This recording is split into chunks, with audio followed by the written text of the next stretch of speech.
इस बार कोई दे रहा है एग्ज़ाम? दे रहे हैं? दीजिए। चलिए आगे बढ़े। हाँ बताइए भाई, क्या पूछ रहे थे कल?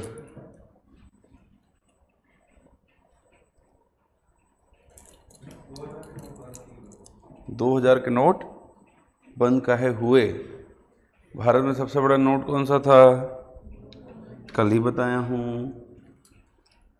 और सामान्य तौर पर जो महिलाएं हैं घर की, वो पैसा जब अपने घर पे रखती हैं तो वो किस तरीके से नोटों में रखती हैं? बड़े नोटों में रखती हैं, है ना। और इसलिए जब नोटबंदी की गई तो बड़े नोटों पर ही किया गया, छोटे नोटों को नहीं किया गया। यस, क्योंकि बड़े नोट ही सामान्यतः लोग पैसे जमा करते हैं। अब अगर मुझे ही पैसे जमा करने हैं तो मैं 500-500 रुपये के नोट जमा करूँगा ना, 10-10 रुपये नहीं जमा करूँगा। समझ रहे हैं आप? क्योंकि 10-10 रुपये अगर मैं जमा करने लग गया तो फिर हो गया, उसको रखने की दिक्कत हो जाएगी। यस, और अगर वही 500-500 रुपये रखूँगा तो मेरे को जो रखने की इशू थी वो तो मेरी सॉल्व हो जाएगी कि नहीं हो जाएगी भाई? हो जाएगी। ठीक है। अब अगर आप धुरंधर मूवी देख करके ऐसा सवाल पूछ रहे हैं तो फिर मूवी को मूवी में रहने दीजिए, है या ना। कि धुरंधर मूवी को देख करके अगर हम सवाल कर रहे हैं कि ऐसा हो, मूवी में दिखाया ना आपने कि वो उन्होंने नोट छाप लिया था और उसको बंद करने के चक्कर में वगैरह वगैरह। यस, अब जितने, अगर मैं मान भी लूं कि इस देश में लोगों ने बहुत पैसा गलत तरीके से कमाया और कुछ पैसे अपने पास रखे हुए थे, जैसे काला धन हम कह रहे हैं, हाँ या ना। कि चलिए मैं मान लेता हूँ कि मैं एक राजनेता हूँ और मैंने 100-200 करोड़ रुपए काले धन के तौर पर कमाए हैं। क्या आपको ऐसा लगता है कि मैं उस पैसे को सफ़ेद नहीं कर पाऊंगा? बहुत आसान है। इस देश में एजुकेशन एंड रिलीजन, धर्म, ये दो चीज़ मुझे अलाउ करती है कि मैं कर दूंगा उसे। रियलिटी तो ये है। मंदिर, मस्जिद, चर्च आदि के दान पेटी में कितना पैसा आएगा, कैसे आएगा, इसको लेकर के कोई सवाल नहीं कर सकता। समझ रहे हैं? तो ये सारी चीज़ें हैं।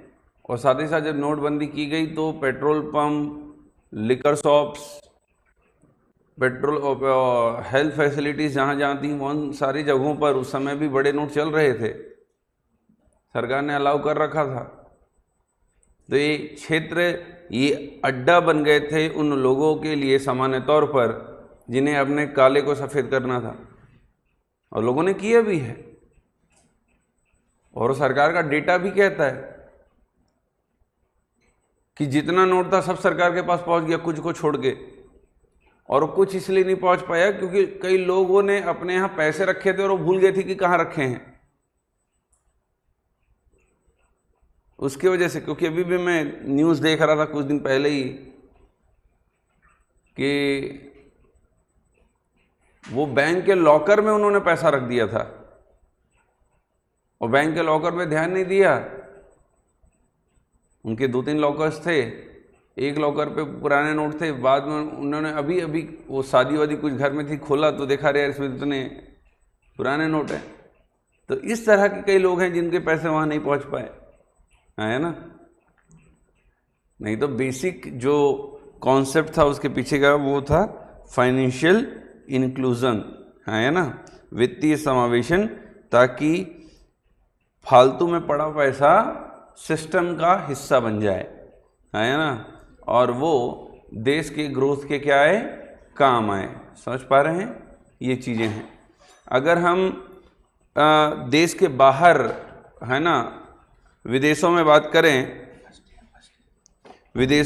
करें तो वहाँ पर सामान्यतः सेविंग वाला जो कॉन्सेप्ट है वो बहुत कम है। लोग मतलब सेव नहीं करते पैसा वहाँ पर लोग पैसा क्या करते हैं, डायरेक्ट इन्वेस्टमेंट वाला कॉन्सेप्ट पे काम कर रहे हैं। उसके पीछे की वजह ये है कि वहाँ उनको पता है कि हमें फाइनेंशियल इशू अपने लाइफ में कभी नहीं आएगा। उनको पता है कि हमें हेल्थ इश्यूज कभी नहीं आएंगे क्योंकि सरकार मुफ्त दे रही है उन्हें पता है कि उनके बच्चों के एजुकेशन को लेकर कोई इश्यूज नहीं आने वाले क्योंकि उनको पता है कि सरकार उनको फ्री एजुकेशन दे रही है with up to higher educations. Yes, but India में हमें पता है कि कल को अगर एक अच्छी इलाज करवाना है हमें तो हमारे जेब में पैसा होना चाहिए, सरकारी में तो होगा नहीं। हमें पता है कि भाई कल को अगर ये नौकरी वाला अगर हम बात करें, सरकारी नौकरी ना हो तो अन्य नौकरियों की बात करें तो इस देश में कोई भी नौकरी फिर स्टेबल नहीं है ना। और तीसरी चीज अगर हम बात करें एजुकेशन की, तो एजुकेशन तो भारत में कहीं से मुफ्त नहीं है। यस, जैसे अभी स्कूल एजुकेशन के सिस्टम में भारत छत्तीसगढ़ में एक आत्मानंद स्कूल खुला था, एक शानदार स्कूल सिस्टम आया वो, जिसपे गरीब बच्चों ने भी गरीब परिवारों ने भी अपने बच्चों को इंग्लिश मीडियम में पढ़ाने की विचार रखना शुरू किया वहां से। यस, और उस सिस्टम को ही खत्म कर दिया गया। अब वो माँ बाप अपने बच्चों को प्राइवेट स्कूल में नहीं पढ़ा सकते। चलिए, राइट टू एजुकेशन के तहत आरटीई के तहत 25% सीट्स आपको प्राइवेट स्कूल्स में मिलती हैं कि गरीब और अनुसूचित जाति जनजाति के बच्चे वहां एडमिशन ले सकते हैं। पर कितने स्कूल आपको ऐसा करके देगी? नहीं। और कई बार तो ऐसे हैं कि कई स्कूल अपने टोटल एडमिशन का डेटा ही गलत शो करती हैं ताकि उनको ये आरटीई के तहत कम एडमिशन्स लेना पड़े। सब चल रहा है माहौल। तो वो एक आत्मानंद स्कूल वाला जो सिस्टम है तो बहुत अच्छा था एक तरह से, है ना, चीज़ें अच्छी चल रही थी, उसमें टीचर्स भी कहीं ना कहीं अच्छे रिक्रूट हो रहे थे। क्योंकि मैं देख पाता हूँ कि मेरे बहुत सारे स्टूडेंट उस समय आत्मानंद स्कूल वगैरह की तरफ मूव किया। उन्होंने वो पढ़ाते पढ़ाते फिर वो सीजीपीएससी और यूपीएससी में काम करते रहे, मैक्सिमम सीजीपीएससी में सिलेक्ट भी हो गए। यस, चलिए आगे बात करें। तो हम बात कर रहे थे भारत में कॉन्स्टिट्यूशन कैसे बना। तो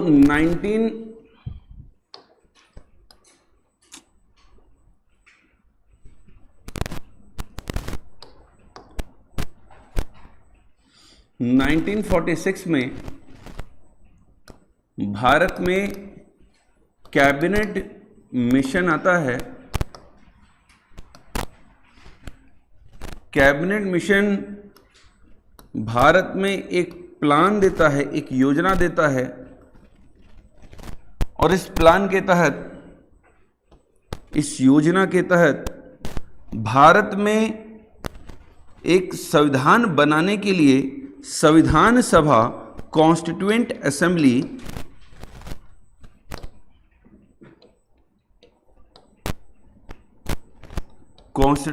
असेंबली बनाने को लेकर एक संरचना दिया जाता है। इस प्लान में एक संरचना, एक कंपोजिशन है कि कॉन्स्टिट्यूएंट असेंबली कैसे बनेगी, लोग कैसे चुनकर आएंगे, कितने लोग होंगे, है ना, ये सारी चीजें इस कैबिनेट मिशन के प्लान में थी। क्लियर हो पा रहा है ना। आगे बढ़ें।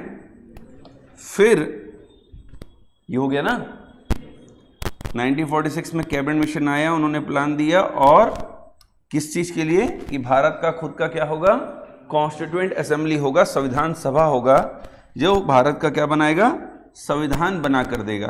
क्लियर हो पा रहा है। अब उनके प्लान में ये था कि भारत के संविधान सभा में कुल 389 मेंबर्स होंगी। अब सवाल ये उठता है कि सर ये 389 ही क्यों? यस, देखिए भारत में शुरुआत से वो कोई भी असेंबली क्यों ना हो, वो कॉन्स्टिट्यूएंट असेंबली हो या फिर वो लेजिस्लेटिव असेंबली हो या वर्तमान में पार्लियामेंट ही क्यों ना हो, यस, सीटें हमेशा जनसंख्या के अनुपात में बांटी गई हैं। किसके बेसिस पे? On the basis of population. Yes, क्योंकि वो सबसे आसान तरीका है, क्योंकि लोग जो चुन कर जा रहे हैं बेसिकली वो किसको प्रतिनिधित्व कर रहे हैं, किसको रिप्रेजेंट कर रहे हैं? The people of India. हाँ या ना, भारत की जनता को रिप्रेजेंट कर रहे हैं। तो अगर जनता को रिप्रेजेंट कर रहे हैं तो जनता के बेसिस पर ही सीट तय कर दो। हाँ या ना। अब जैसे भारत में अगर हम सीटों के बंटवारे की बात करें, वो लोकसभा की हो, राज्यसभा की हो, विधानसभा की हो, है या ना, जैसे छत्तीसगढ़ की विधानसभा सीट 90 है, हाँ या ना। अगर हम छत्तीसगढ़ की लोकसभा सीटों की बात करें तो 11 है। अगर उत्तर प्रदेश देखें तो 80 सीट, हाँ या ना। वहाँ इतना ज़्यादा क्यों, यहाँ इतना कम क्यों? क्योंकि वहाँ की जनसंख्या हमसे बहुत ज़्यादा है। Yes, Bihar plus Uttar Pradesh equal to America की जनसंख्या। यस, 22 करोड़ के आसपास पॉपुलेशन ऑलमोस्ट वहाँ की है, और टोटल बिहार की कुछ मिला दो तो वही 35 प्लस बन जाता है पॉपुलेशन टोटल बिहार और यूपी का, एंड 35 करोड़ के आसपास पॉपुलेशन अमेरिका की भी है ना। मतलब यूपी और अमेरिका आपस में मिलकर किसके साथ हम कंपेयर किया जा सकता है? अमेरिका के साथ। पॉपुलेशन के लिए, इकोनॉमी और किसी चीज़ के लिए नहीं, है या ना। तो पॉपुलेशन बढ़ाने में तो हम तेज हैं। अब इसी की वजह से दिक्कत भी आई थी देश में। देखो, जब हमारा संविधान बना, अभी आएंगे हम लोग उस पर, और जब 1952 में लोकसभा, राज्यसभा आदि के इलेक्शंस हुए, विधानसभा बनने चालू हुए, तो इनकी जो सीटों का बंटवारा थी वो जनसंख्या के अनुपात में थी। और हमारे संविधान में ये लिखा गया कि हर 10 साल बाद, कितने साल बाद? 10 साल इसलिए क्योंकि हर 10 साल बाद सेंसस आता है। जनसंख्या, भारत की जनसंख्या क्या होगी ये हमें पता चलता है। तो हर 10 साल बाद जब सेंसस आएगा नया, तो हम सीटों के बंटवारों को फिर से करेंगे।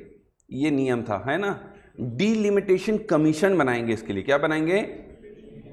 परिसीमन आयोग कहा जाता है। क्या कहा जाता है? परिसीमन आयोग हिंदी में। हर 10 साल बाद। अब धीरे धीरे ये नियम तो हमने बना दिया। अब भारत की जनसंख्या बढ़ने भी लगी, बट 1970s के आते आते, हाँ या ना, भारत में ये चीज देखने को मिला कि नदर्न स्टेट्स ऑफ इंडिया, जो जितने भी भारत के उत्तरी क्षेत्र वाले हैं, ये मन लगा के जनसंख्या बढ़ा रहे हैं, है ना। क्योंकि इनकी माइंडसेट ये वाली है कि जब तक लड़का पैदा ना हो जाए तो बच्चे पैदा करते रहो। यस, आज भी कई बार देखने को मिलता है ये सारी चीजें। जबकि साउथ, भारत के साउथ वाले क्षेत्रों में चले जाओ तो वहां पर ये भेदभाव बहुत कम है, हाँ या ना। जैसे जब मैं खुद साउथ में पढ़ रहा था, उस टाइम पर मैं 3 साल तो हॉस्टल पे रहा, पर जब चौथे साल मैं बाहर रहा, क्योंकि जस्ट बिकॉज ऑफ प्रोजेक्ट्स जो मेरा था उसकी वजह से बाहर रहना जरूरी हो गया था, नहीं तो काम नहीं हो पाता था, क्योंकि बहुत टाइम ऊपर नीचे हो जाती थी। हम बायोडीजल बना रहे थे, जो आजकल मिक्स कर रहे हो ना आप, पेट्रोल और उसमें एथेनॉल मिक्स कर रहे हो, लाइक वैसा ही।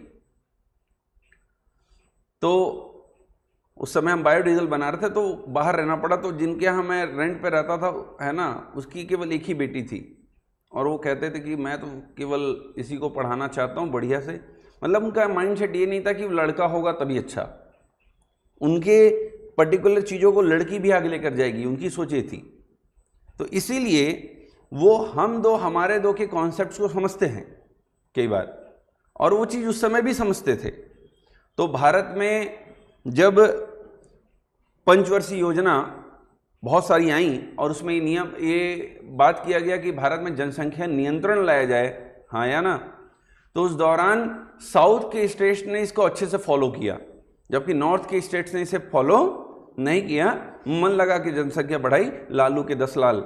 यस, अब जब जनसंख्या बढ़ने लगी तो 1970s में ये हालत हो गई कि नॉर्थ की जनसंख्या यहाँ और साउथ की जनसंख्या यहाँ। अब इससे दिक्कत ये आने लगी कि साउथ की सीटें कम होती जा रही थी लोकसभा और विधानसभाओं में, और नॉर्दर्न स्टेट्स की सीटें बढ़ती जा रही थी, हाँ या ना।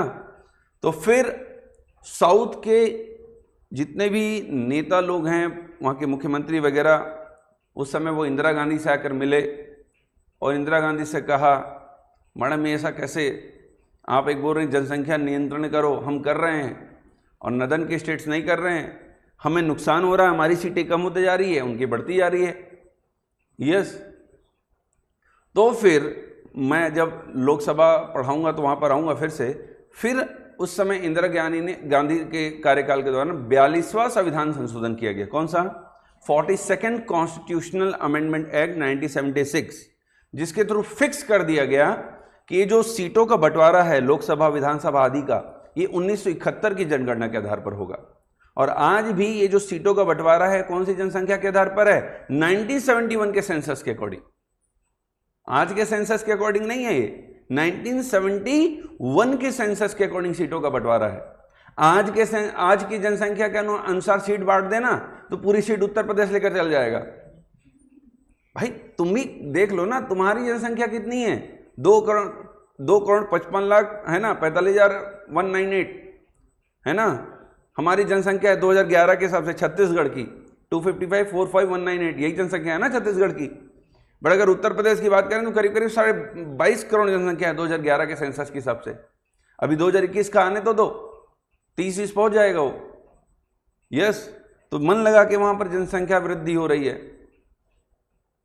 जिस देश में जनसंख्या ज्यादा होगी उस देश में गरीबी बढ़ेगी, और जिस देश में गरीबी बढ़ती जाएगी उस देश में जनसंख्या भी बढ़ता जाएगा।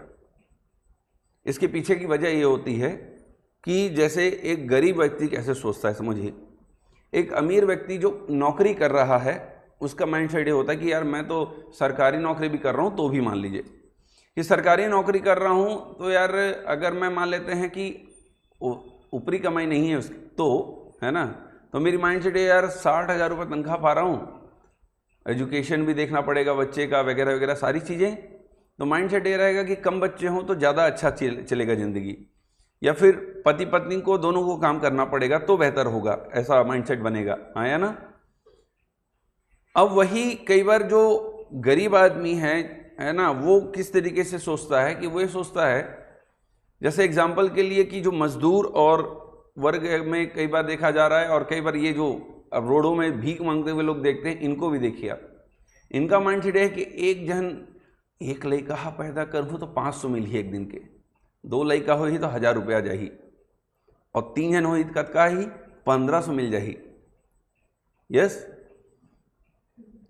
तो क्या करो, मन लगा के जनसंख्या बढ़ा लो। तो ये दिक्कत है, और इसीलिए पॉपुलेशन बढ़ता जा रहा है और साथ साथ क्या बढ़ती जा रही है, गरीबी बढ़ती जा रही है। ठीक है, तो 389 मेंबर्स जो थे इसमें ये जो 389 मेंबर्स रखे गए वो इस हिसाब से रखे गए कि 10 लाख पे पर एक सीट कितने जनसंख्या पे, 10 लाख की जनसंख्या पे, हाँ है ना। इस पर्टिकुलर कॉन्सेप्ट के बेसिस पर इसे बांटा गया। ठीक है, ये जो 389 सीट रखी गई वो किस हिसाब से रखा गया, हर 10 लाख को प्रतिनिधित्व करने वाला कितना सीट, 1 सीट होगा। ठीक है, हाँ या ना। आगे बढ़े। अभी जो 389 सीट्स हैं, मैंने कल भी बताया था या ना, ये 2 भागों में बटी हुई है। ये 389 सीट्स कितने भागों में बटी हुई थी, 2 भागों में। क्यों? क्योंकि भारत भी 2 भागों में बटा हुआ था। एक ब्रिटिश इंडिया था जहां पर अंग्रेजों का सीधा शासन था, और दूसरा क्या था, देशी रियासत थी। तो 389 में एक 296 सीट्स जो थी वो थी कहां से, ब्रिटिश इंडिया का पार्ट थी। कहां थी, ब्रिटिश इंडिया, जहां पर अंग्रेजों का सीधा शासन था। और 93 सीट्स जो थी वो किसके पास थी, प्रिंसली स्टेट्स के पास थी। क्लियर हो पा रहा है, हाँ या ना। अब यहां पर जो 296 सीट्स थी जो ब्रिटिश भारत से आने वाली थी इंडिया के, इसको लेकर इलेक्शन होना था। क्या होना था, इलेक्शन। पर डायरेक्ट नहीं। कैसा इलेक्शन? इनडायरेक्ट इलेक्शन, अप्रत्यक्ष चुनाव। कैसा चुनाव? अप्रत्यक्ष चुनाव, इनडायरेक्ट इलेक्शन। क्लियर हो पा रहा है? जबकि ये जो प्रिंसली स्टेट्स की सीट थी, ये कैसे भरा जाना था? By nomination. किसके द्वारा? नॉमिनेशन।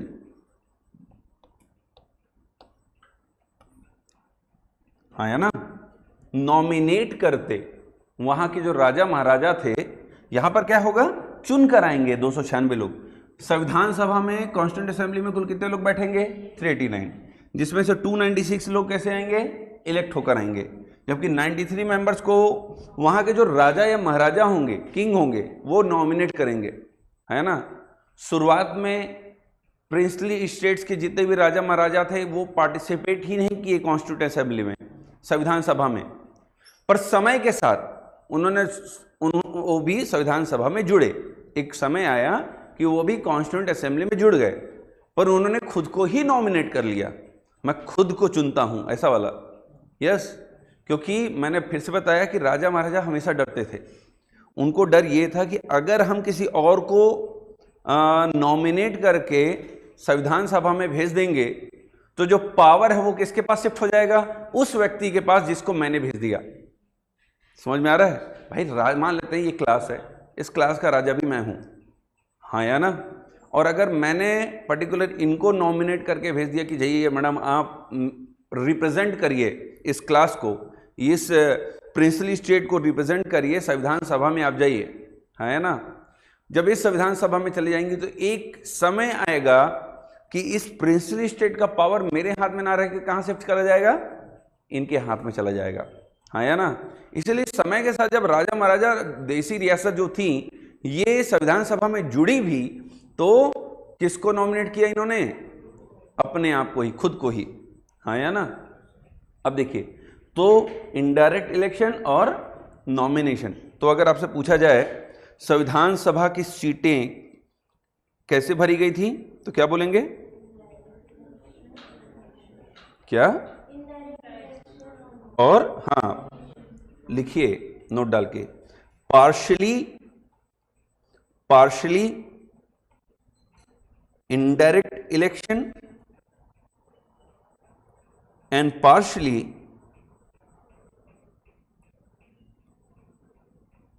partially by nomination।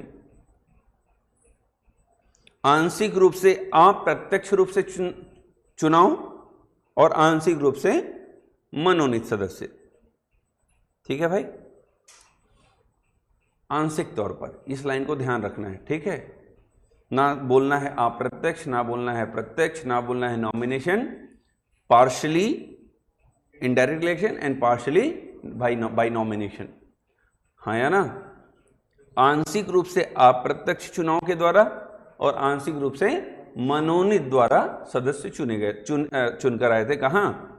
संविधान सभा में 389 मेंबर्स। ठीक है, अब चलिए आगे बढ़े, हाँ या ना। हम 93 में फिर वापस आ जाएंगे। अब आते हैं किसमें, किस पर बात करते हैं? 296 सीट्स पर। आगे बढ़े। अब ये 296 सीट जो थी, यहां पर लोग कैसे आने वाले थे?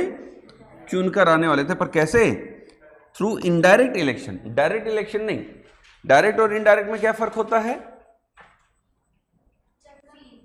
जब सीधे जनता चुन रही हो, जनता किसी चीज को लेकर पार्टिसिपेट कर रही हो, है ना, जनता जब किसी चीज को लेकर पार्टिसिपेट कर रही हो तो वो डायरेक्ट इलेक्शन हुआ।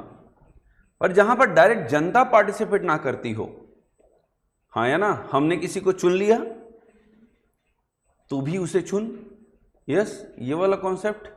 जैसे हमने विधानसभा के सदस्यों को चुना छत्तीसगढ़ में, स्टेट असेंबली के मेंबर्स को हमने चुना, हाँ या ना, जो विधायक बैठे हुए हैं विधानसभा में बिना मतलब के, उनको हमने चुना।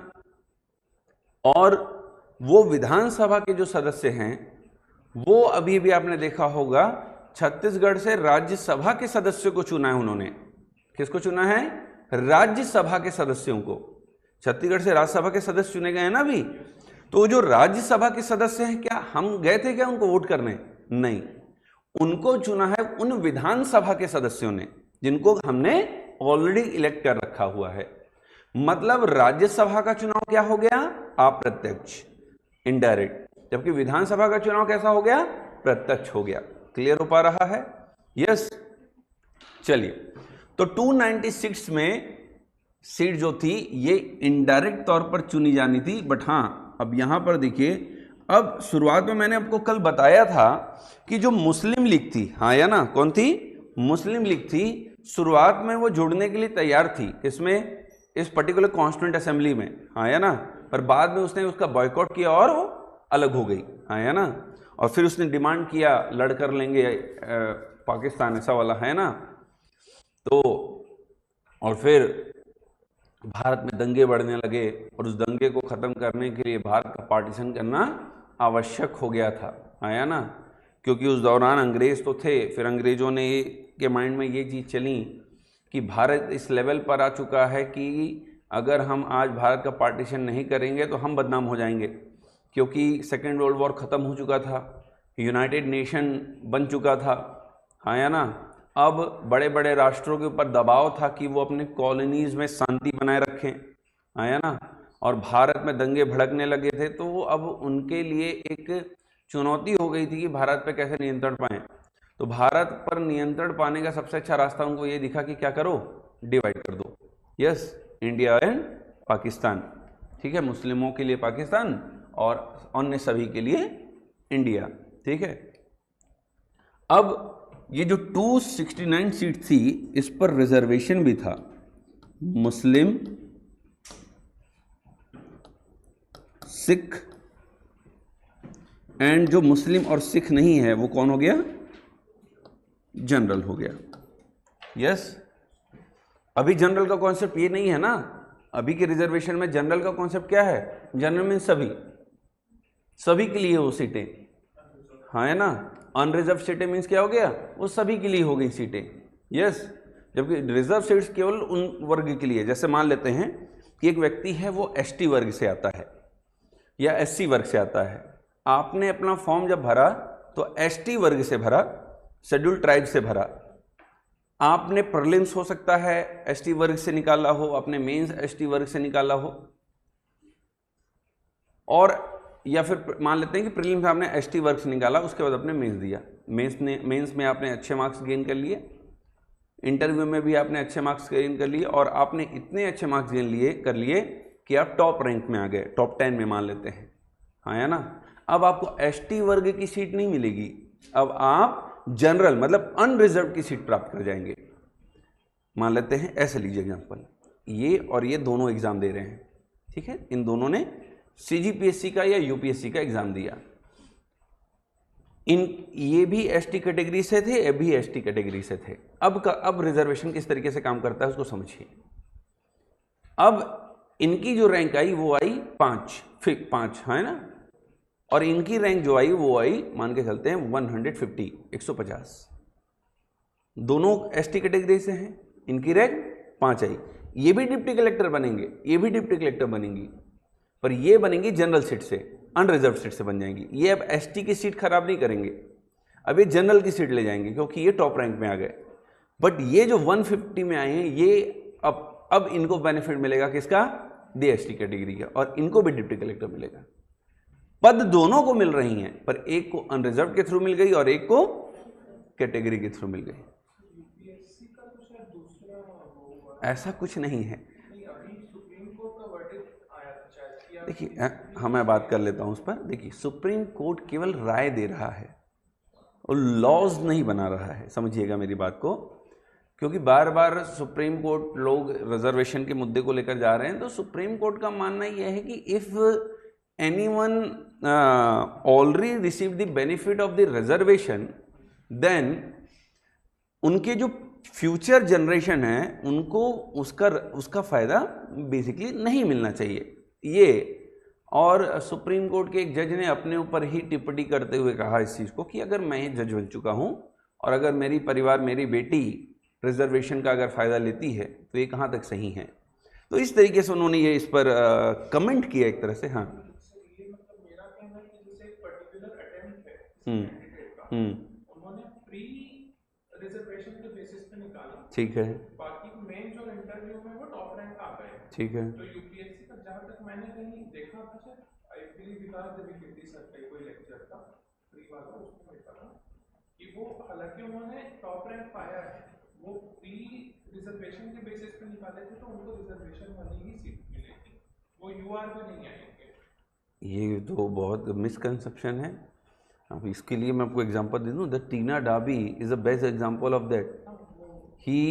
She cleared the prelims on the basis of category SC, but mains और इंटरव्यू पे उन्होंने बहुत अच्छे मार्क्स किए and it took seat the unreserved, है ना।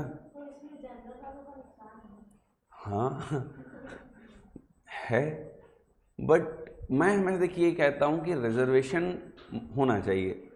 रिजर्वेशन तुरंत ख़त्म कर देने वाली बात तो नहीं होनी चाहिए, है ना। ऐसा नहीं कि मुझे प्राप्त हो रहा है भाई मैं भी अनरिजर्व दूँ, है ना। रिजर्वेशन होना चाहिए, क्योंकि आज भी ऐसे पिछड़े और लोग हैं, वर्ग हैं जिनको रिजर्वेशन की आवश्यकता है। बट मैं फिर कहता हूँ कि द रिजर्वेशन में अब चेंजेस लाने की ज़रूर आवश्यकता है। मैं हमेशा इस पर बात करता हूँ कि अब उनको उसका लाभ नहीं मिलना चाहिए जिनको ऑलरेडी जिसका लाभ मिल चुका है ना।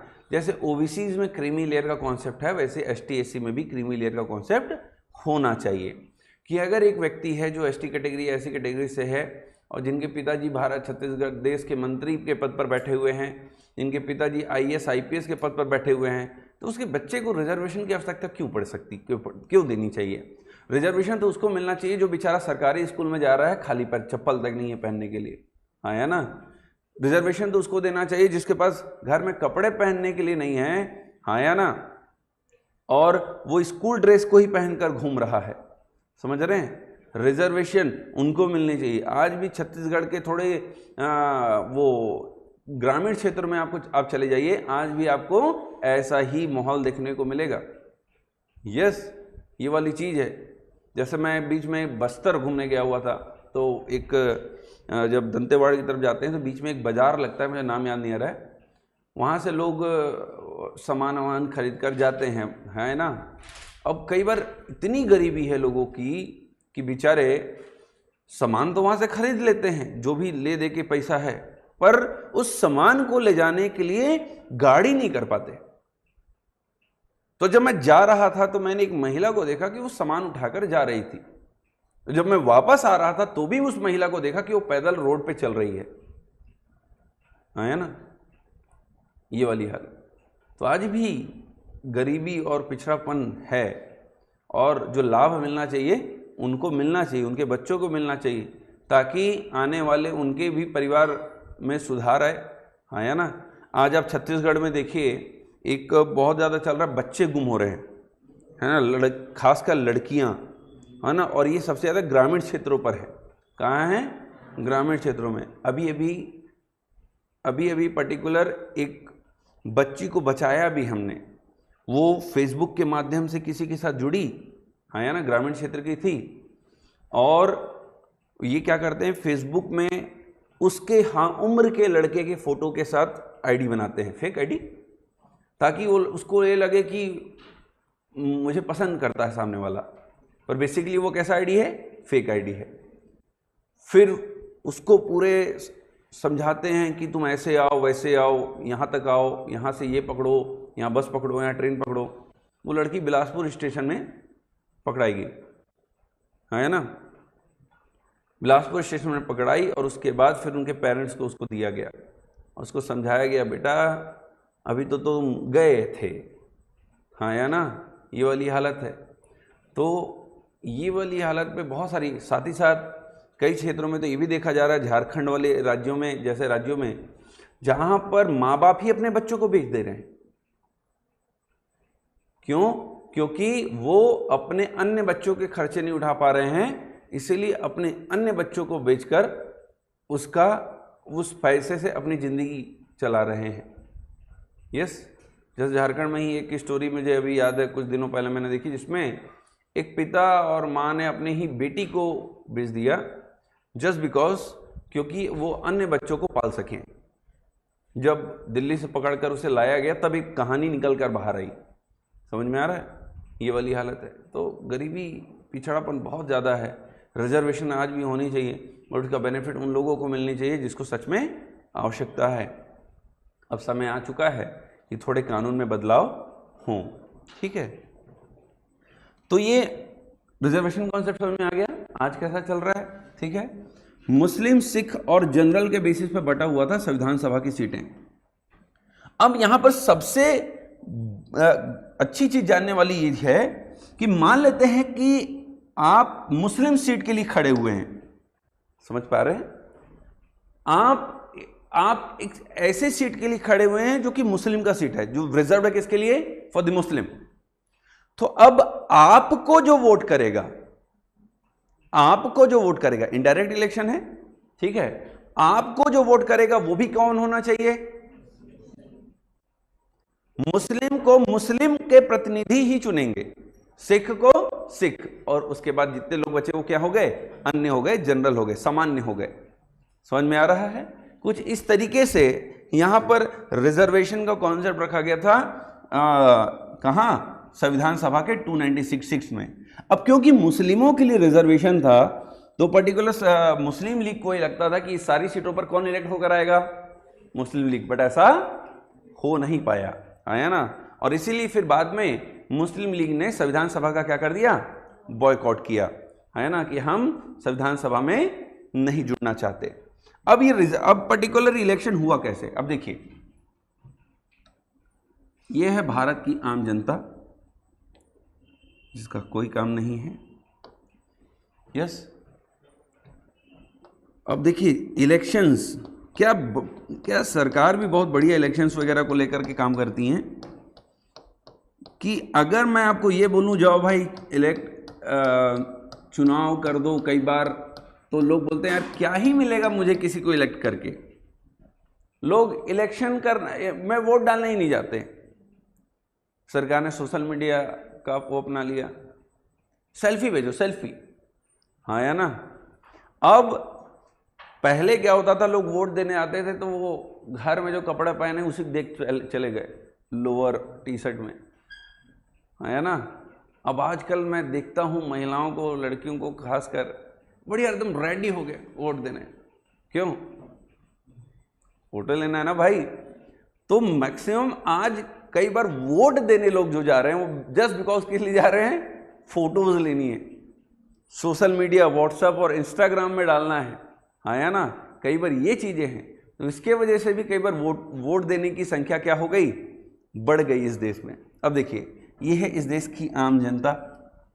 अब जैसे आज के तारीख में विधानसभा है, क्या है, विधानसभा, हाँ या ना। उस समय जब हमारा संविधान सभा बन रहा था, हाँ या ना, उस समय प्रोविंशियल लेजिस्लेटिव असेंबली हुआ करती थी, प्रांतीय विधान सभा। तो हम आम जनता कहां पर लोगों को चुनते थे, प्रांतीय विधान सभाओं में, प्रोविंशियल लेजिस्लेटिव असेंबली में लोगों को चुनते थे। मतलब हम इनको चुनकर भेजते थे, ये जो बैठे हुए हैं रेड लाइन, हमने इनको चुना।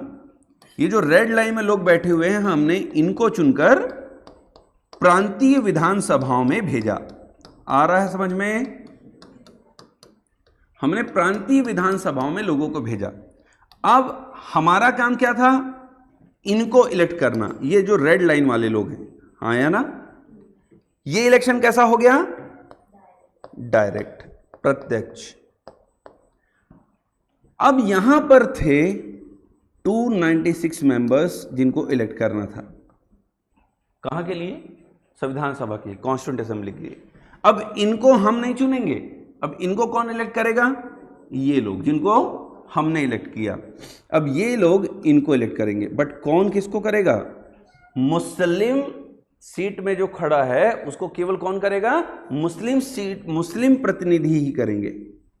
ये मान लीजिए मुस्लिम है तो केवल मुस्लिम को वोट करेंगे, अगर ये सिख हैं तो केवल किसको वोट करेंगे, सिख को। और ये कौन है, जनरल, मतलब ये किसको, सभी को, अन्य सभी को वोट कर सकते हैं। क्लियर हो पा रहा है, मुस्लिम सिख को छोड़कर। आ रहा है समझ में। तो ये इनको हमने चुना और इन्होंने किसको चुनकर भेजा, 296 सीट्स पे लोगों को चुनकर भेजा, और इस तरीके से संविधान सभा का इलेक्शन हुआ। आ रहा है समझ में।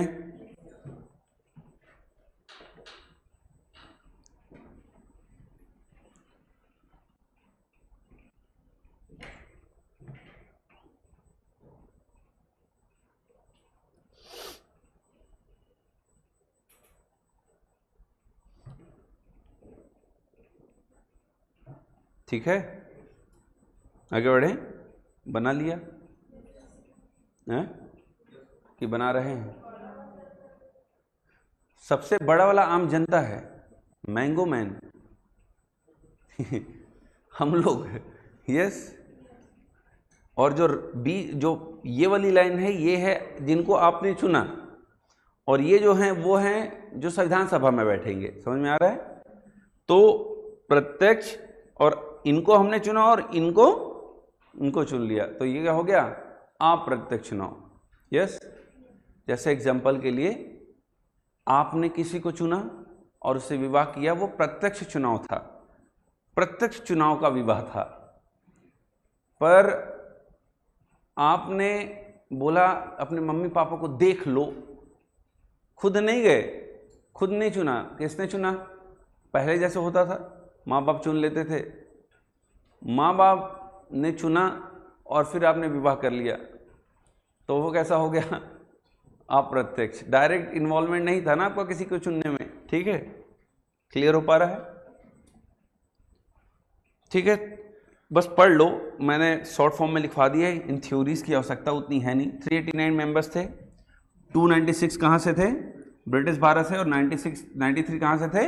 देशी रियासतों से, प्रिंसली स्टेट से थे। क्लियर हो पा रहा है? सीटों का आवंटन कैसे था? प्रत्येक प्रांत और रियासतों को उनकी संबंधित जनसंख्या के अनुपात में सीटें आवंटित की जानी थी। कितनी? 10 लाख जनसंख्या के लिए एक प्रतिनिधि होना था। क्लियर हो पा रहा है? ठीक है, for every 1 million population there was to be 1 representative. ठीक है, फिर मैंने बताया कि 3 वर्गों में बटी हुई थी, Muslim, Sikh and general. The British provinces allocated seats were divided among the 3 principal communities। तुम एग्जाम में गलतियां बच्चे कहाँ पे करते हैं, मैं ध्यान रखना ना, बहुत आसान लगता है कई बार, पर कई बार जब हम रिजर्वेशन वाला कॉन्सेप्ट देखते हैं, the Muslim, Sikh and general, हम 389 सीट्स में ले लेते हैं। मैं वर्ड यूज करूं अगर कि संविधान सभा की सीटें मुख्य 3 वर्गों में बांटी गई थी, मुस्लिम, सिख एंड सामान्य, तो ये आंसर हो गया गलत। ये लाइन मैं गलत बोल रहा हूं, मैं बोलूंगा तो है ना, फिर से बोलूं, मैं अगर बोलूं all the seats of the constituent assembly were divided into 3 principal communities, the Muslim, Sikh and the general, हाँ या ना, तो ये लाइन मैं गलत बोल रहा हूं। क्यों? The seat of the British provinces means जो 296 सीट थी वो 3 प्रमुख वर्गों में बांटी गई थी, 389 सीट नहीं बांटी गई थी। आ रहा है समझ में? तो बेसिक अंतर को समझकर पढ़िए हमेशा।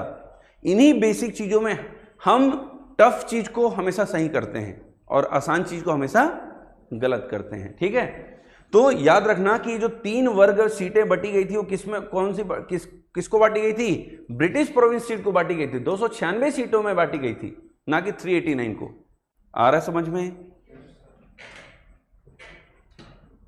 आगे बढ़े। चुनाव का तरीका, हाँ ये जरूर लिख लीजिएगा, हाँ या ना। अब ये मैं बता चुका हूं, I think yes, partially indirectly elected and partially nominated, है ना, ये बता चुका हूं, लिख भी चुके हैं। आंशिक, आधा, कुछ मतलब जो है वो कैसे चुनकर आए, इनडायरेक्ट, और कुछ कैसा, ऐसा। ठीक है, अब ये चुनाव का तरीका था। देखिए, ये जो proportional representation by means of single transferable vote system है, ये लिख लीजिए। देखिए इस लाइन, ये जो लिखा है इसको जरूर लिख लीजिएगा, सुन लीजिए फिर। जो जब भी इस देश में कहीं भी अप्रत्यक्ष चुनाव होंगे, क्या होंगे?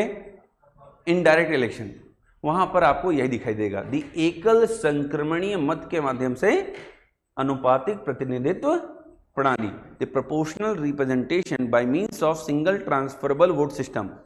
वो राज्यसभा का चुनाव हो, वो राष्ट्रपति का चुनाव हो, वो उपराष्ट्रपति का चुनाव हो, जहां भी इस देश में अप्रत्यक्ष चुनाव होगा। भाई संविधान सभा में भी 296 का चुनाव कैसे हुआ था? अप्रत्यक्ष, इनडायरेक्ट हुआ था। तो वहां पर भी प्रक्रिया कौन सी अपनाई गई? Proportional representation by means of single transferable. ये होता क्या है, अभी बस रट्टा मार लो। जब मैं राष्ट्रपति पढ़ाऊंगा तो इस पूरी प्रक्रिया को समझाऊंगा अच्छे से कि चुनाव होता कैसे है, what is the proportional representation by means of single transferable vote system, ये कैसे काम करता है मैं इस पर बात करूंगा। बस अभी इतना याद रखिए कि संविधान सभा के लिए जो 296 में चुनाव हुए, 296 सीट्स में वो अप्रत्यक्ष हुए, और उस चुनाव के लिए जो प्रक्रिया अपनाई गई वो थी ये proportional representation by means of single transferable vote system. ठीक है, हाँ या ना। जबकि प्रिंसली स्टेट्स में चुनाव कैसे हुए थे, मतलब लोगों को कैसे चुना गया था, representative was to be nominated by the head of the princely states. ठीक है, रियासतों के मामले में प्रतिनिधियों को रियासतों के प्रमुखों के द्वारा क्या किया गया था, नामित किया जाना था। बताया था ना, partially nominated and partially indirect elected. आ रहा है समझ में किसी को डाउट? का बाबू कुछ पूछना है? आ रहा है समझ में? जो 296 सीट थे, उस 296 सीट के लिए जो अप्रत्यक्ष चुनाव हुए, इनडायरेक्ट इलेक्शन हुए, उसके लिए जो प्रक्रिया अपनाई गई, जो प्रोसीजर अपनाया गया वो ये है, एकल संक्रमणी मत के माध्यम से अनुपातिक प्रतिनिधित्व प्रणाली।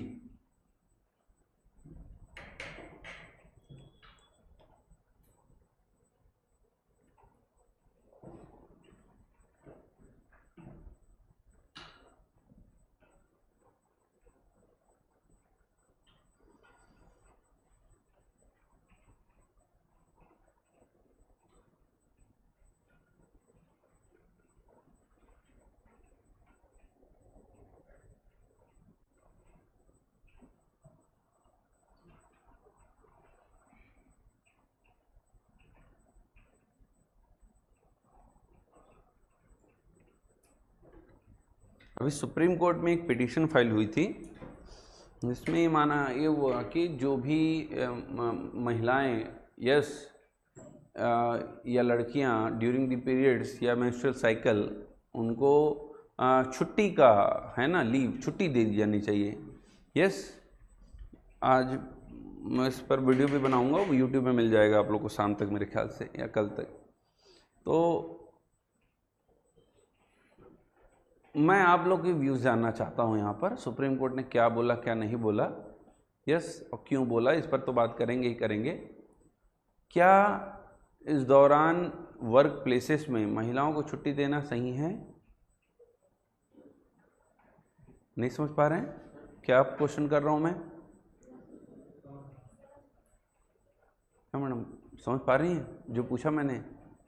तो इस दौरान महिलाओं को उनके वर्क प्लेस से या काम के दौरान छुट्टी देनी चाहिए कि नहीं देनी चाहिए? देनी चाहिए। कितने लोग चाहते हैं नहीं देनी चाहिए? अच्छा, लड़के नहीं बोलेंगे तो फिर तो महिलाओं का विरोध हो जाएगा, ऐसा है क्या? ऐसा नहीं होता है, जो चीज़ें सही हैं वो बात रखनी चाहिए हमेशा। यस, देखिए सुप्रीम कोर्ट ने भी बहुत अच्छी बात कही, और मैं हमेशा इस चीज़ को कहता हूँ कि अगर आपने किसी चीज़ को ज़्यादा थोपने का प्रयास किया, हाँ या ना, तो संस्थान उनसे दूर भागने चालू कर जाएंगी। जैसे जब भारत में 26 हफ्ते की, 26 वीक्स की, हाँ या ना, जब अगर कोई महिला गर्भवती है तो 26 हफ्ते की उनको क्या मिलनी चाहिए? छुट्टी मिलनी चाहिए। ये नियम लागू किया तो उसके बाद भारत में एक चीज़ देखने को मिली कि प्राइवेट जितने भी संस्थान हैं, इन्होंने महिलाओं को नौकरी देना ऑलमोस्ट बंद करना शुरू कर दिया। यस, क्योंकि उनको दिक्कत ये थी कि 26 हफ्ते तक महिलाएं काम नहीं करेंगी और उस पर उनको सैलरी भी देनी पड़ेगी। तो उनकी माइंडसेट ये बनी कि फिर हम महिलाओं को काम में रखें ही क्यों। आ रहा है समझ में मेरी बात? फिर thanks to Jio and internet, जो कि भारत में एक रेवोल्यूशन लाता है इंटरनेट का, जिसके माध्यम से वर्क फ्रॉम होम का कॉन्सेप्ट बहुत बेहतर तरीके से भारत में बढ़ा, और वर्क फ्रॉम होम के बाद महिलाओं की नौकरियों की संख्या और ज़्यादा बढ़ गई। अब बड़ी बड़ी कंपनियां कई बार पुरुषों को हायर ना करके महिलाओं को करना चाहती हैं ताकि वो घर से कर लें, कम सैलरी घर में रह के करना चाहती हैं और वो करती हैं, जबकि पुरुष एक अधिक सैलरी पे काम करेगा। क्योंकि इसके पीछे अंतर इसलिए है क्योंकि महिलाएं कई बार, देखिए महिलाएं जो शादीशुदा महिलाएं हैं बेसिकली, वो उनके पति ऑलरेडी कमा रहे हैं, तो वो एक तरह से हाथ बटाने के लिए या फिर अपने समय को बिताने के लिए कार्य कर रही हैं, जबकि पुरुष, इस देश की माइंडसेट है कि पुरुष कार्य करेगा ही इसलिए ताकि परिवार को चलाया जा सके। देखिए इसमें कोई डाउट नहीं हो सकता, ये तो पूर्ण सत्य है ना, कि पुरुष को बचपन से सिखाया जाता है भाई कि तुमको बड़े होके कमाना जरूरी है, परिवार चलाना है या ना, ये सारी चीजें हैं। तो वर्क फ्रॉम होम का कॉन्सेप्ट जब बढ़ा तो फिर महिलाओं की नौकरियों की संख्या फिर से बढ़ गई, क्योंकि वो अब घर में रह के काम कर सकती हैं इवन ड्यूरिंग द प्रेगनेंसी, या ना। क्योंकि मैं ही देखता हूँ, एक मेरी फ्रेंड पुणे में है, वो ड्यूरिंग द प्रेगनेंसी वो घर पे वर्क फ्रॉम होम करके काम करती थी। तो फिर मैंने इस सारी चीज़ों को और अच्छे से जानने का प्रयास किया, तो इस तरीके से हुआ। अब जब ये वाली बात आई कि ड्यूरिंग दी पीरियड्स और during the menstrual cycle particular उनको लीव दे देनी चाहिए, तो अगर हम ये फिर से प्राइवेट कंपनियों के ऊपर थोप देंगे तो फिर प्राइवेट कंपनियां महिलाओं को नौकरी देना ऑलमोस्ट बंद कर देंगी, कि अगर आपको छुट्टी ही देना है तो फिर मैं आपको नौकरी में रखूं ही क्यों। फिर आपके पास केवल रास्ता रह जाएगा तो सरकारी नौकरी का। निजी संस्थान आपको नौकरियों में रखेंगे ही नहीं, क्योंकि आप उनके ऊपर ये नियम तो बना सकते हो ना कि तुम particular during the menstrual cycle आपको लीव दे दे, छुट्टी दे दे। आप ये नियम तो लागू नहीं कर सकते ना कि वो किसको नौकरी दें और क्यों दें। वो निजी संस्थान है, या ना, तुम उनके ऊपर ये सारी चीजें नहीं सोच सकते। अगर तुमने ये थोप दिया तो वो निजी संस्थान ही रह गई। समझ पा रहे हैं ना ये सारी चीजें। तो इसमें मेरा व्यू ये है कि नहीं मिलना चाहिए, या ना।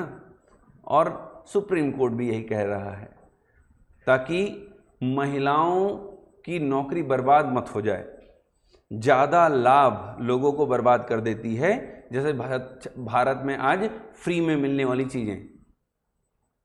ये फ्री में मिलने वाली चीज़ें आज ये हालत करके रख दी है इस देश का कि लोग नौकरी नहीं करना चाह रहे, काम नहीं करना चाह रहे। मुफ्त मतलब मिला थे चावल है बढ़िया, पकाथन और बोरेवासी खाथन, हैं, ये वाला कॉन्सेप्ट है। गांव गांव जाकर देखिए कि बेचारी महिलाएं बेसिकली काम कर रही हैं, खेत जा रही हैं, मजदूरी कर रही हैं, और पुरुष पड़ा हुआ है, यस, पी के और सोने पे सुहागा। सरकार भी कर रही है, दुकानें खोल खोल कर। ज्यादा दूर जाने की आवश्यकता नहीं है, तुम्हारे घर के पास दुकान खोल देंगे, सो के उठो सीधा पियो। ये वाली हालत चल रही। जब लॉकडाउन था उस टाइम पर सारी दुकानें बंद थी, तो सरकार ने हेल्थ फैसिलिटीज घर घर पहुंचाया हो ना पहुंचाया हो, लेकर घर घर पहुंचा दिया, होम डिलीवरी। मेरे पापा एक्साइज डिपार्टमेंट थे, मुझे ज़्यादा जानकारी है सारी चीज़ों की। तो अब उस समय बहुत सारी मेरी गाड़ियां भी उस डिपार्टमेंट में लगी हुई थी, तो क्या नाम है, और उससे सप्लाई होते थे लिकर्स। तो ड्राइवर्स से बताते थे जब गाड़ी छोड़ने आते थे कि भैया ऐसे ऐसे फ़ोन आते हैं हमारे पास। मतलब उनके पास फ़ोन आता था, जैसे एग्जांपल के लिए आपने ऑर्डर किया, या ना। अब आपके पास, अब जब आपने ऑर्डर किया तो तुरंत आपके पास मैसेज आता था कि ये आदमी आपको पहुंचाने आ रहा है, और मोबाइल नंबर आता था उसका। तो फिर आप उसको, जैसे कोरियर वाले, फिर आप उसको फ़ोन करते थे और बोलते थे घर मत आ जाइएगा, चौक में रुकिएगा, और चौक में रुक के फ़ोन करिएगा, मैं आ जाऊँगा लेने, है ना, क्योंकि घर में मम्मी पापा है ना भाई, है ना, ये वाली चीज़ें। तो सरकार ने बहुत सोचा इन लोगों के लिए, बेचारों के लिए है ना। इससे अच्छी सरकार और कहाँ हो सकती है, बताइए आप। ठीक है, अब इलेक्शन हुए भाई, हमने चुनाव की प्रक्रिया देख ली, चुनाव भी तो करवाएंगे ना। अब जुलाई अगस्त में चुनाव हुए, कब हुए? जुलाई से अगस्त महीने में 1946 में संविधान सभा के लिए इलेक्शन हुए। कितने सीट्स के लिए? 296। क्यों 296? क्योंकि 93 सीट जो थी वो क्या थी? नॉमिनेटेड आने वाली थी, हाँ या ना। इंडियन नेशनल कांग्रेस ने कितनी सीट जीती? 208। 206 सीट्स किसने जीती? कांग्रेस ने। मुस्लिम लीग को कितनी सीट मिली? 73 सीट्स। और निर्दलीय समझते हैं, इंडिपेंडेंट, जो किसी पार्टी से नहीं थे, है ना, उनको कितनी सीट मिली? 15 सीट्स मिली। क्लियर हो पा रहा है? अब जो 296 सीटों के लिए इलेक्शन हुए, इसमें 208 सीट कांग्रेस ने जीत लिए भाई, सबसे बड़ी पार्टी बनकर आ गई, हाँ या ना। मतलब अब संविधान सभा में किसका चलने वाला था? तो मुस्लिम लीग तो उसको बॉयकॉट करेगी ही करेगी, हाँ या ना। अब 73 सीट मुस्लिम लीग और 15 सीट जो थी वो किसको मिली? इंडिपेंडेंट कैंडिडेट्स को, हाँ या ना, निर्दलीय सदस्यों को। क्लियर हो पा रहा है?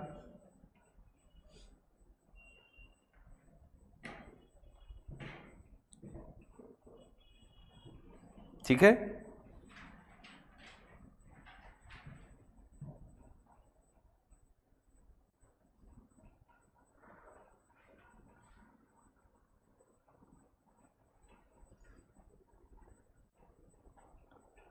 आपको लास्ट क्लास तक मेरे सारे कंटेंट ऐसे मिलेंगे कि हिंदी और इंग्लिश मीडियम दोनों के बच्चों को एक समान कंटेंट मिलेगा पूरा, है ना। मतलब कोई डिफरेंस नहीं होगा उसमें, ठीक है।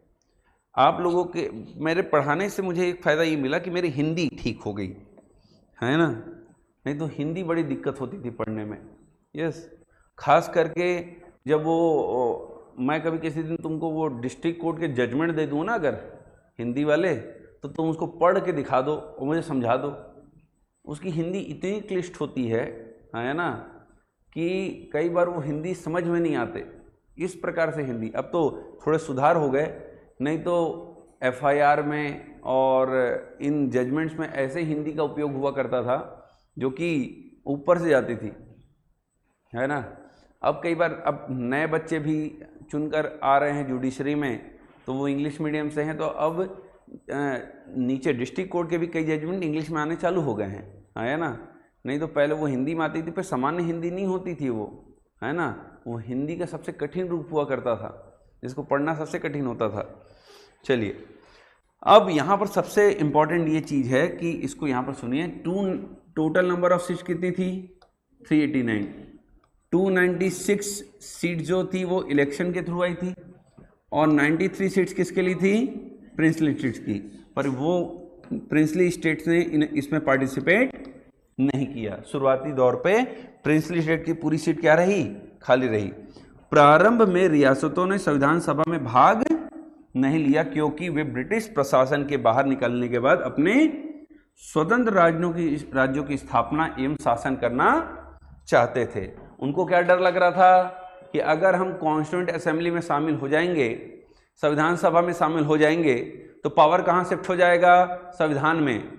मैं राजा महाराजा नहीं रह पाऊंगा, मुझे किसके अनुसार चलना पड़ेगा? सरकार के अनुसार। तो इससे अच्छा है शामिल मत हो। तो जितने भी प्रिंसली स्टेट थी 93 सीट्स, वो संविधान सभा में जुड़ी ही नहीं शुरुआत में। बाद में जुड़ेंगी, देखिएगा कैसे जुड़ेंगी, हम उस पर आएंगे। पर शुरुआती दौर में वो जुड़ी ही नहीं, इस डर से कि हमारे अधिकार छीन लिए जाएंगे। यस, अब उसके बाद भी इनको देशभक्त बोल दें तो गड़बड़ हो जाएगा थोड़ा सा। यस,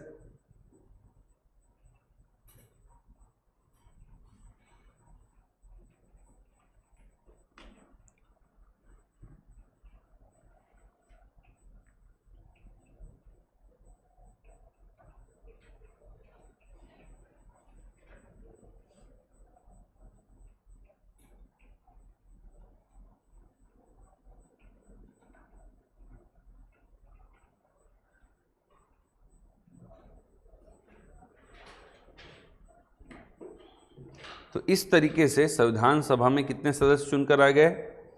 296 मेंबर्स इलेक्ट होकर आ गए, है ना। और प्रिंसली स्टेट के लोगों ने तो अभी पार्टिसिपेट किया ही नहीं, भाग लिया ही नहीं। तो अब प्रिंसली स्टेट के लोगों ने भाग नहीं लिया, तो अभी 296 सीटों में ही चुने हुए लोग आगे चलकर भारत का सब क्या बनाना चालू करेंगे, संविधान बनाना चालू करेंगे, जिसमें से 73 सीट्स किसकी थी, मुस्लिम लीग की। उसने अलग बॉयकॉट कर दिया कॉन्स्टिट्यूंट असेंबली का, संविधान सभा का। किस लिए? क्योंकि उनको अब एक ही चीज चाहिए थी, क्या? हाँ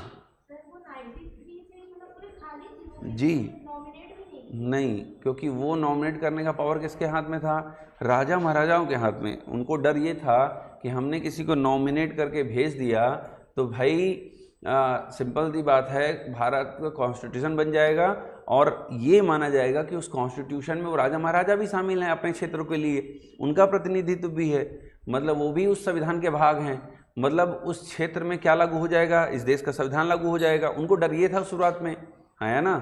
तो अब जब ये डर था तो वो संविधान सभा में शामिल ही नहीं हुई। फिर बाद में जब मुस्लिम लीग ने भी साथ ही साथ इसका बॉयकॉट किया कि हम संविधान सभा में नहीं जुड़ेंगे। फिर जब भारत में मुस्लिम लीग ने संविधान सभा का बॉयकॉट कर दिया, कॉन्स्टिट्यूंट असेंबली का बॉयकॉट कर दिया और फिर लड़कर लेंगे पाकिस्तान का नारा देते हुए पाकिस्तान की बात करने लगे, हाँ या ना, यस।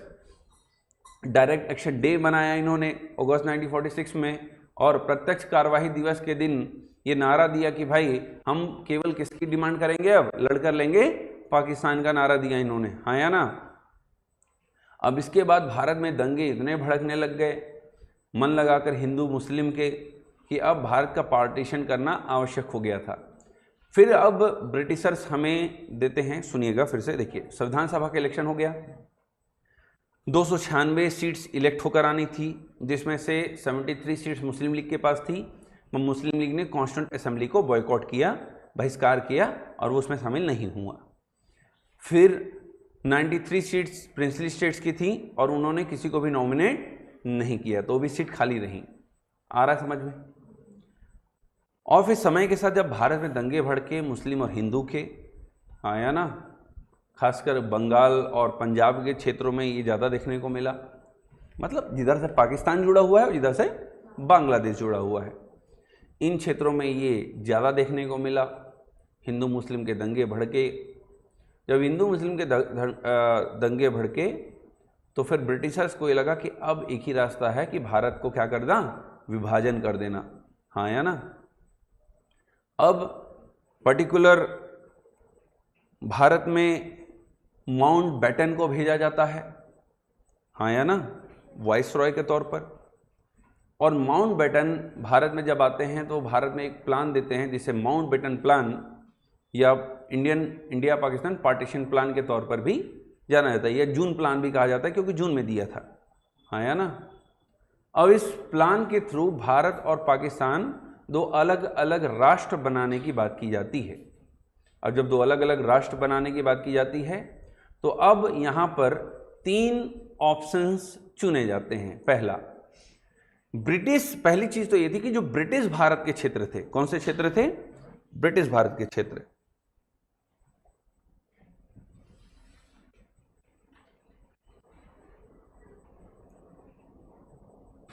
इसको देखिए, यहां पे जो येलो एरिया है, मतलब कौन सा क्षेत्र है वो, the British India part.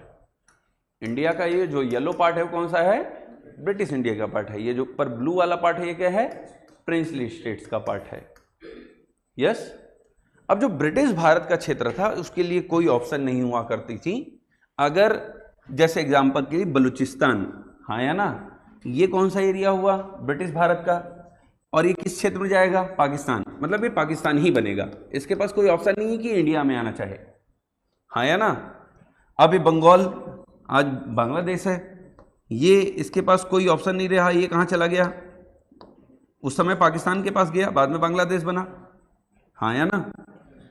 But ये जो प्रिंसली स्टेट्स थी, देसी रियासत थी, इनको 3 ऑप्शन दिए गए थे। कितने ऑप्शन दिए गए थे, 3 ऑप्शंस। देसी रियासतों को 3 ऑप्शन दिए गए। पहला, आप इंडिया में जुड़ सकते हो, दूसरा आप पाकिस्तान से जुड़ सकते हो, और तीसरा आप इंडिपेंडेंट रह सकते हो, स्वतंत्र रह सकते हो, हाँ या ना। जैसे समय के साथ फिर भारत में जब ये प्लान आया तो सरदार पटेल को यह अधिकार दिया गया कि भाई इन प्रिंसली स्टेट्स को आपस में जोड़िए। 552 देसी रियासत थी, भारत के पार्ट में, हाँ है ना। 552 देसी रियासत प्रिंसली स्टेट थी, जिसको जोड़ने का काम किसने किया? सरदार पटेल और उनके सचिव वीपी मेनन साहब। अब जब उन्होंने जोड़ना चालू किया तो 3 प्रिंसली स्टेट्स ने भारत में जुड़ने से मना कर दिया। फर्स्ट वन जम्मू कश्मीर, दूसरा is Hyderabad and third one is Junagadh. आज गुजरात का पार्ट है जूनागढ़, हाँ है ना, और जम्मू कश्मीर। यस, इन्होंने मना कर दिया जुड़ने से। फिर समय के साथ कैसे जुड़ा, क्या हुआ, कैसे जुड़े, उस पर बात करेंगे।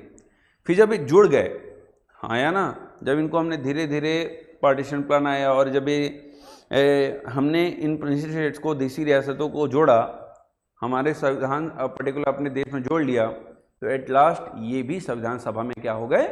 शामिल हो गए। पर इन्होंने किसको नॉमिनेट किया?